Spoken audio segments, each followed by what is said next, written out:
राम। कृष्णाय वासुदेवाय हरे परमात्मने प्रणतः क्लेशनाशाय गोविन्दाय नमो नमः। अष्टम स्कंद 10वां अध्याय देवासुर संग्राम।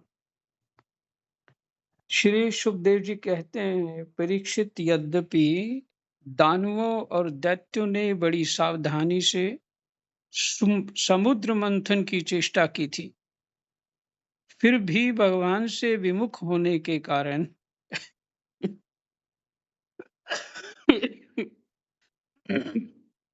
विमुख होने के कारण उन्हें अमृत की प्राप्ति नहीं हुई। राजन, भगवान ने समुद्र को मथकर अमृत निकाला और अपने निज जन देवताओं को पिला दिया।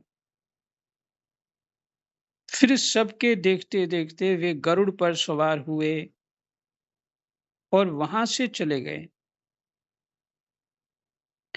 जब दैत्यों ने देखा कि हमारे शत्रुओं को तो बड़ी सफलता मिली, तब वे उनकी बढ़ती सह न सके। उन्होंने तुरंत अपने हथियार उठाए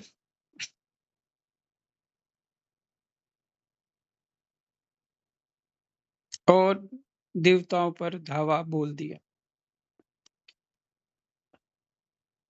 जरा एक मिनट।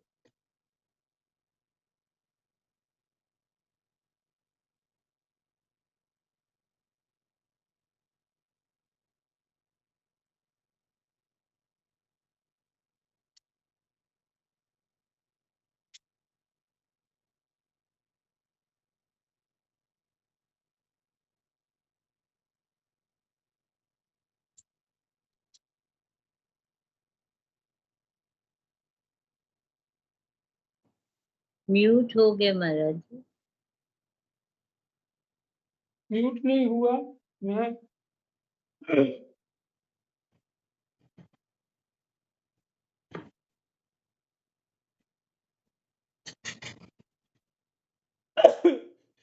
कुछ कफ बढ़ रहा था, ये वो कुछ मुंह में डालने गया था, शायद अब ठीक हो जाए।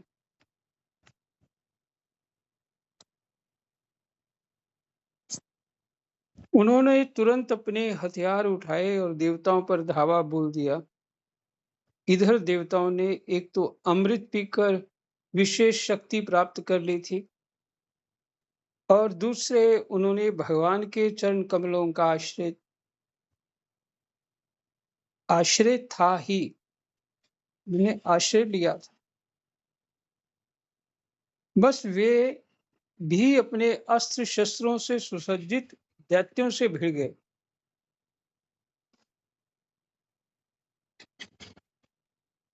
परीक्षित, क्षीर सागर के तट पर बड़ा ही रोमांचकारी और अत्यंत भयंकर संग्राम हुआ। क्षीर सागर के तट पर देवता और दैत्यों की वह घमासान लड़ाई ही देवासुर संग्राम के नाम से कही जाती।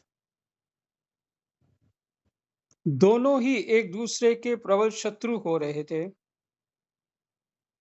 दोनों ही क्रोध से भरे हुए थे। एक दूसरे को आमने सामने पाकर तलवार, बाण और अन्य अनेकानेक अस्त्र शस्त्रों से परस्पर चोट पहुंचाने लगे।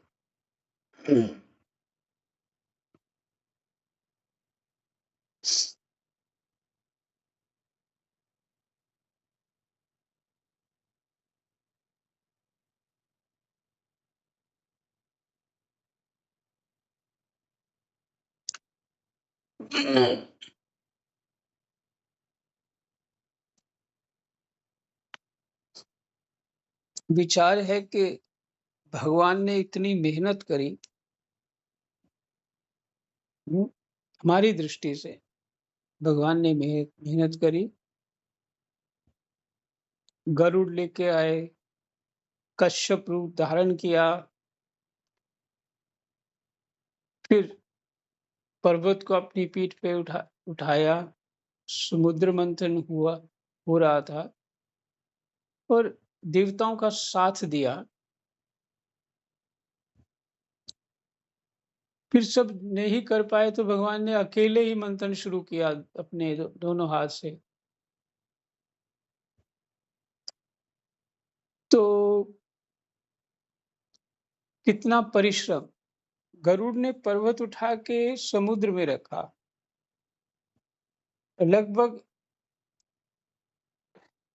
ज़्यादा काम तो भगवान ने किया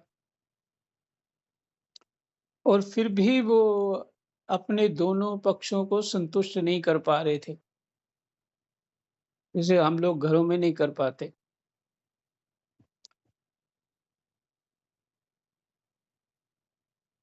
इससे ये एक विचार मुझे ये मिल रहा है कि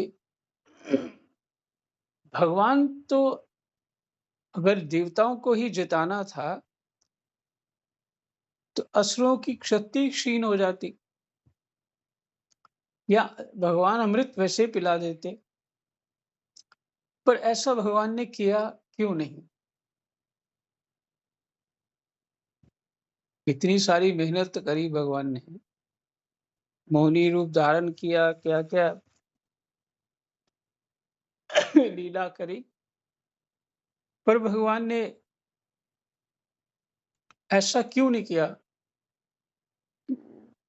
उस केवल इच्छा कर दें तो जो चाहें सो हो जाए। भगवान मात्र इच्छा कर दें।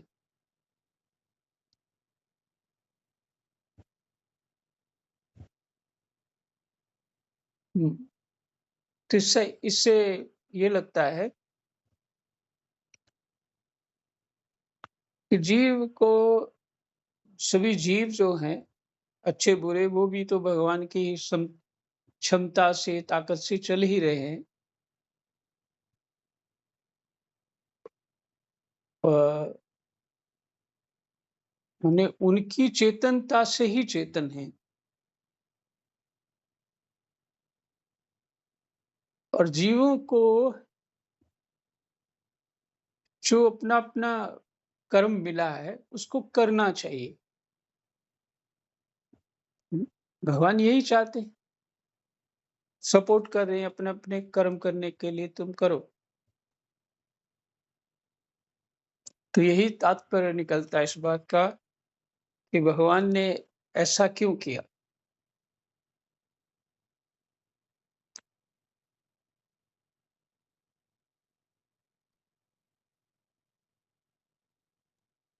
फिर उसके बाद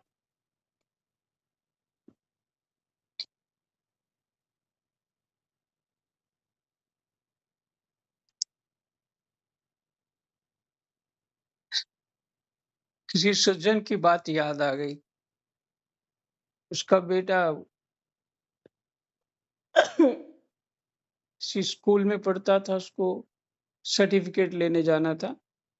धूप बड़ी थी, बेटा गया और फिर बहुत गर्मी बहुत थी, बड़ा टाइम लगा, शाम को आया, तो वापिस आ गया। तो तो बोला बहुत परेशान हुआ, पर माँ मेरे को मिल गया सर्टिफ़िकेट, नहीं तो बहुत मुश्किल होती, भगवान की बड़ी कृपा है। तो माँ बोली, भगवान जो है वो बहुत जल्दी भी तो दे सकते थे सर्टिफ़िकेट तेरे को, देर क्यों कर दी? हुँ, जीव चाहता है कि भगवान काम करें और हम आराम करें, जबकि भगवान ही काम कर रहे हैं जीव रूप में और एक खेल के समान है स स जीवन, वो खेल के समान है, कि करना ही है, क्योंकि उसकी इच्छा से ही हम ऐसा करते हैं, कर पाते हैं और ज्ञान और अज्ञान में ज्ञान और अज्ञान दोनों ही के भाव हमारे भीतर उठते हैं।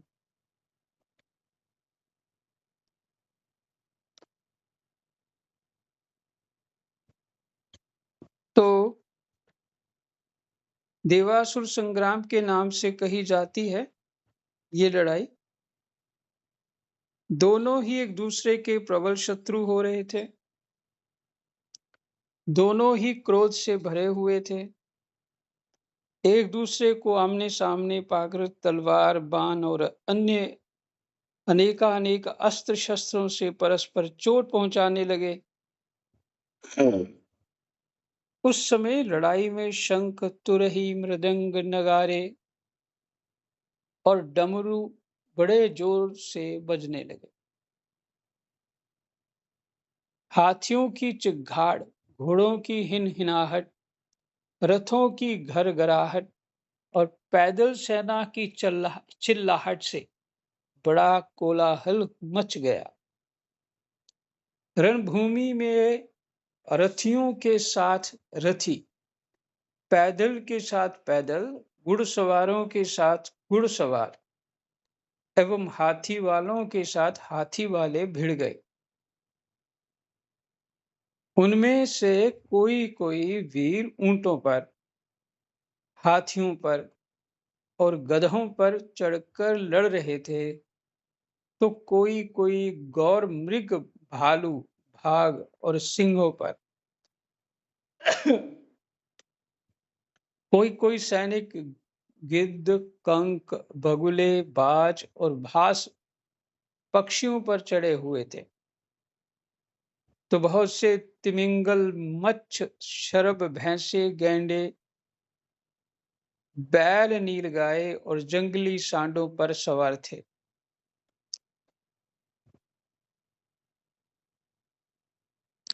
किसी किसी ने सियारिन, चूहे, गिरगिट और खरहों पर ही सवारी कर ली थी। तो बहुत से मनुष्य बकरे, कृष्णसार, मृग, हंस और सुअरों पर चढ़े थे।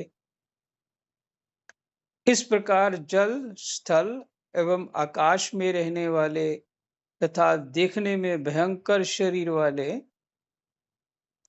बहुत से प्राणियों पर चढ़कर कई दैत्य दोनों सेनाओं में आगे आगे घुस गए।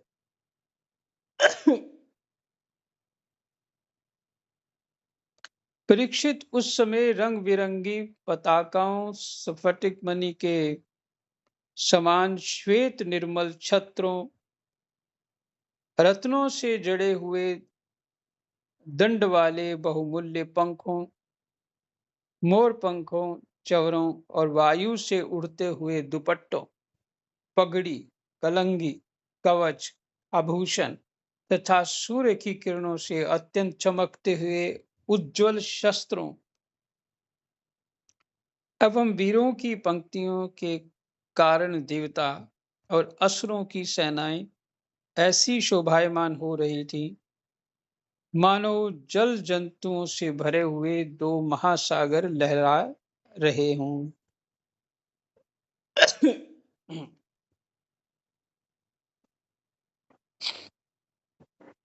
परीक्षित रणभूमि में दैत्यों के सेनापति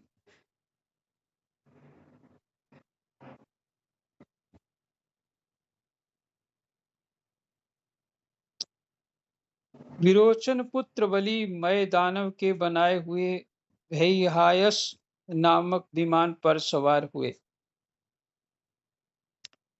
वह विमान चलने वालों की यहाँ इच्छा होती वहीं चला जाता था।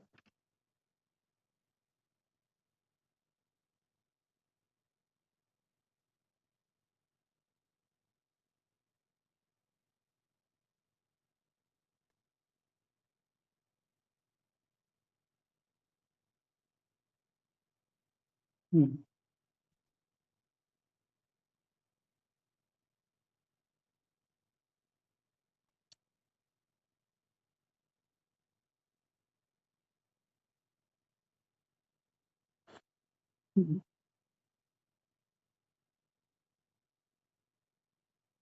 युद्ध की समस्त सामग्रियां उससे सुसज्जित थीं।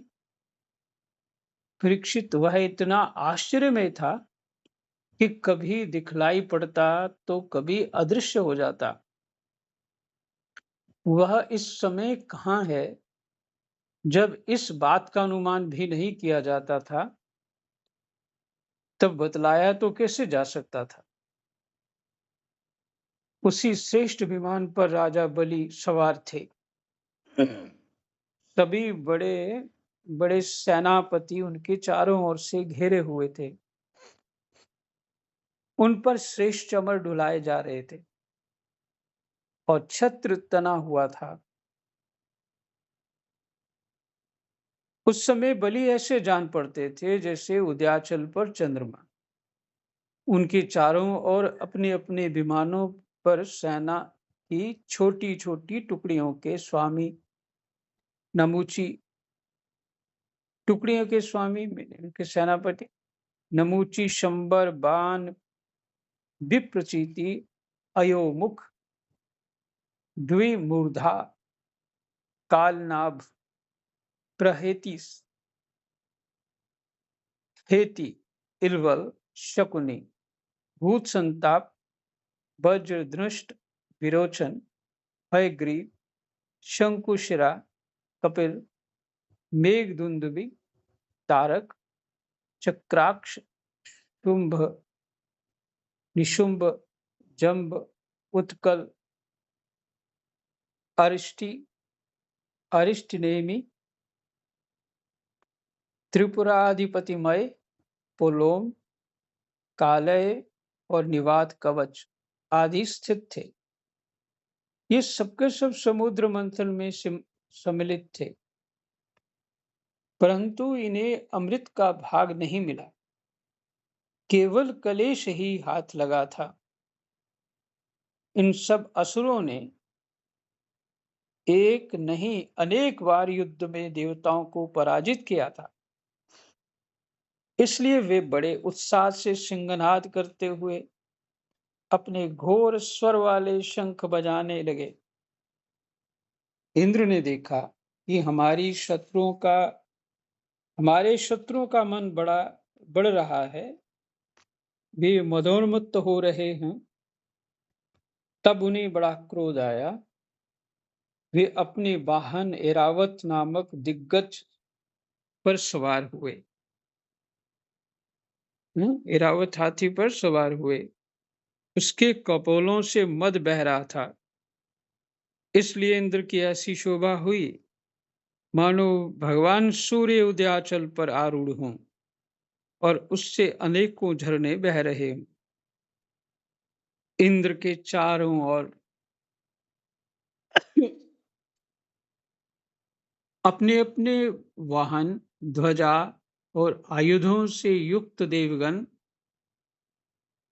एवं अपने अपने गणों के साथ वायु अग्नि वरुण आदि लोकपाल हो लिए।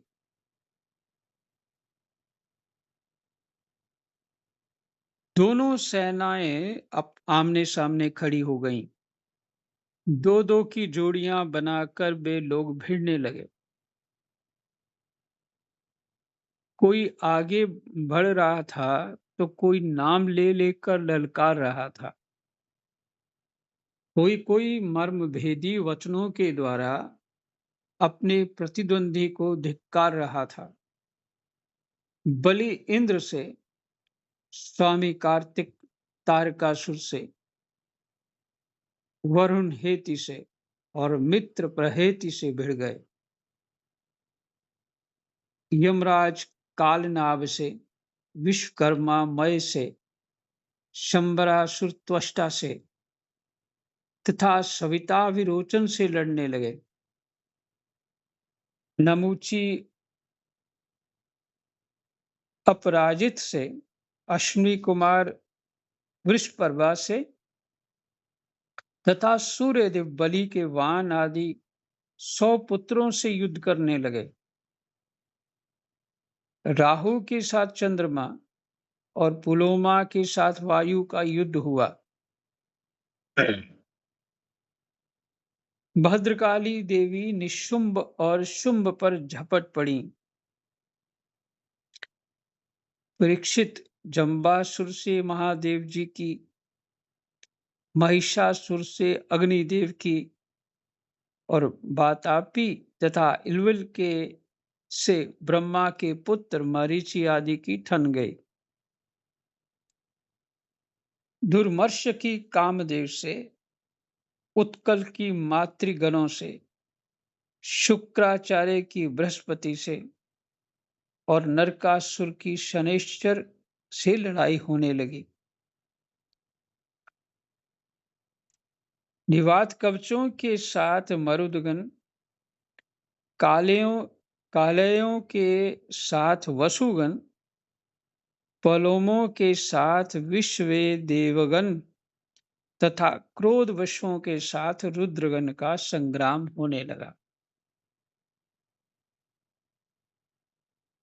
इस प्रकार असुर और देवता रणभूमि में द्वंद्व युद्ध और सामूहिक आक्रमण द्वारा एक दूसरे से भिड़कर परस्पर विजय की इच्छा से उत्साहपूर्वक तीखे तलवार और भालों से प्रहार करने लगे। वे तरह तरह से युद्ध कर रहे थे। भुशुंडी, चक्र, गदा, रिष्टि, पष्टिश, शक्ति, उल्मुख, प्रास, परसा, तलवार, भाले, मुदगर, परिग और भिंदीपाल और भिंदीपाल से एक दूसरे का सिर काटने लगे। उस समय अपने सवारों के साथ हाथी, घोड़े, रथ आदि अनेकों प्रकार के वाहन और पैदल सेना छिन्न भिन्न होने लगी। किसी की भुजा, किसी की जंघा, किसी की गर्दन और किसी के पैर कट गए, तो किसी किसी की ध्वजा, धनुष, कवच और आभूषण ही टुकड़े टुकड़े हो गए। उनके चरणों की धमक और रथ के पहियों की रगड़ से पृथ्वी खुद गई। उस समय रणभूमि से ऐसी प्रचंड धूल उठी कि उसने दिशा, आकाश और सूर्य को भी ढक दिया। परंतु थोड़ी ही देर में खून की धारा से भूमि आप्लावित हो गई और कहीं धूल का नाम भी न रहा। तदनंतर लड़ाई का मैदान कटे हुए सिरों से भर गया।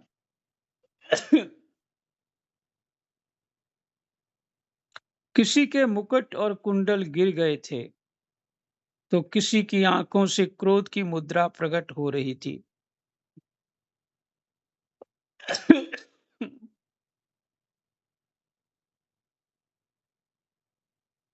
किसी किसी ने अपने दांतों से होंठ दबा रखा था। बहुतों की आभूषणों और शस्त्रों से सुसज्जित लंबी लंबी भुजाएं कटकर गिरी हुई थीं और बहुतों की मोटी मोटी जांघें कटी हुई पड़ी थीं। इस प्रकार वह रणभूमि बड़ी भीषण दिख रही थी।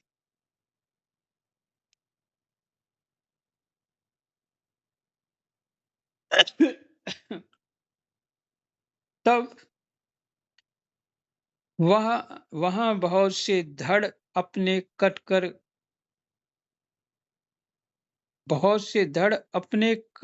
गिरे हुए सिरों के नेत्रों से देखकर हाथों में हथियार उठा वीरों की ओर दौड़ने और उछलने लगे। ये विचित्रता हुई। बहुत से धड़ अपने कटकर गिरे हुए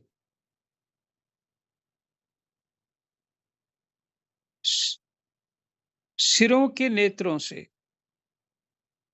जो सिर गिर चुके थे उनके नेत्रों से देखकर हाथों में हथियार उठा वीरों की ओर दौड़ने लगे, उछलने लगे। अच्छा, जो सिर वहां पड़ा कट के, वो देख रहा है, और धड़ जो है तलवार उठा के युद्ध करने के लिए दौड़ पड़ा है।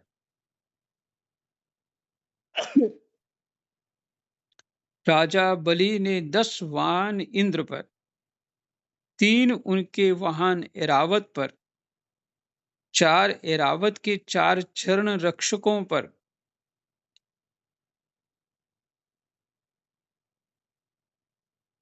और एक मुख्य महावत पर इस प्रकार कुल 18 बाण छोड़े। इंद्र ने देखा कि बलि के बाण तो हमें घायल करना ही चाहते हैं। तब उन्होंने बड़ी फुर्ती से उतने ही तीखे भल नामक बाणों से उनको वहां तक पहुंचने के पहले ही हंसते हंसते काट डाला। इंद्र की यह प्रशंसनीय फुर्ती देखकर राजा बलि और भी चिढ़ गए। उन्होंने एक बहुत बड़ी शक्ति, जो बड़े भारी लूके के समान जल रही थी, उठाई, किंतु अभी वह उनके हाथ में ही थी,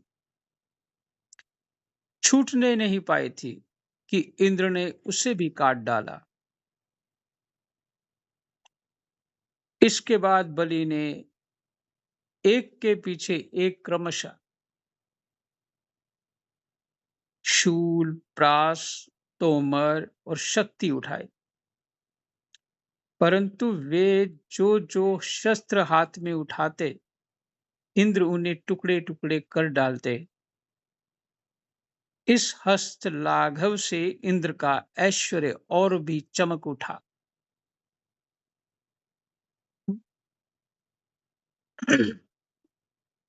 परीक्षित, अब इंद्र की फुर्ती से घबराकर पहले तो बलि अंतर्धान हो गए, फिर उन्होंने आसुरी माया की सृष्टि की। तुरंत ही देवताओं की सेना के ऊपर एक पर्वत प्रकट हुआ। उस पर्वत से दावाग्नि से जलते हुए वृक्ष और टांकी जैसी तीखी धार वाले शिखरों के साथ नुकीली शिलाएं गिरने लगी।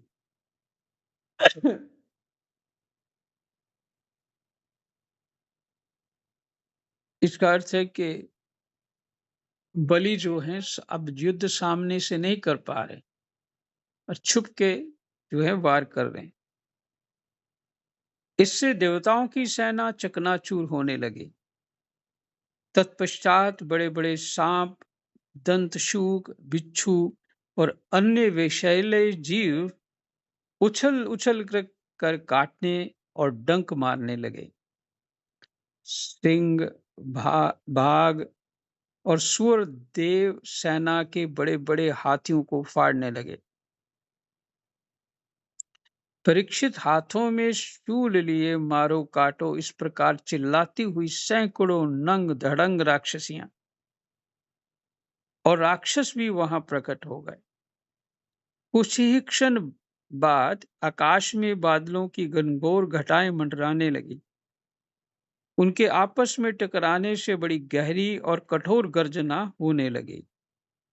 बिजलियां चमकने लगीं और आंधी के झकझोरने से बादल अंगारों की वर्षा करने लगे।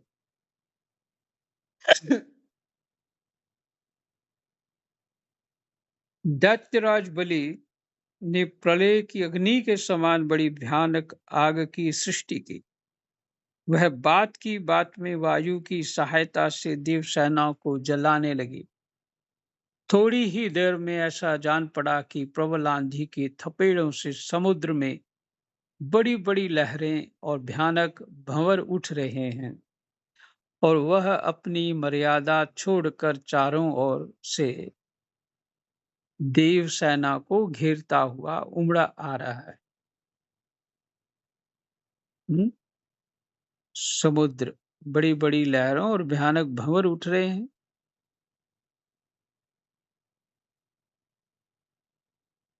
अच्छा, मर्यादा छोड़कर चारों ओर से देवसेना को घेरता हुआ उमड़ा आ रहा है। इस प्रकार जब उस भयानक असुरों ने बहुत बड़ी माया की सृष्टि की और स्वयं अपनी माया के प्रभाव से छिप रहे, ना दिखने के कारण पर प्रहार भी नहीं किया जा सकता था, तब देवताओं के सैनिक बहुत दुखी हो गए। परीक्षित, इंद्र आदि देवताओं ने उनकी माया का प्रतिकार करने के लिए बहुत कुछ सोचा विचारा, परंतु उन्हें कुछ ना सूझा। तब उन्होंने विश्व के जीवन दाता भगवान का ध्यान किया और ध्यान करते ही वे वहीं प्रकट हो गए। बड़ी ही सुंदर झांकी थी। गरुड़ के कंधे पर उनके चरण कमल विराजमान थे। नवीन कमल के समान बड़े ही कोमल नेत्र थे। पीताम्बर धारण किए हुए थे। 8 भुजाओं में 8 आयुध, गले में कौस्तुभ मणि, मस्तक पर अमूल्य मुकुट एवं कानों में कुंडल झलमला रहे थे। देवताओं ने अपने नेत्रों से भगवान की इस छवि का दर्शन किया।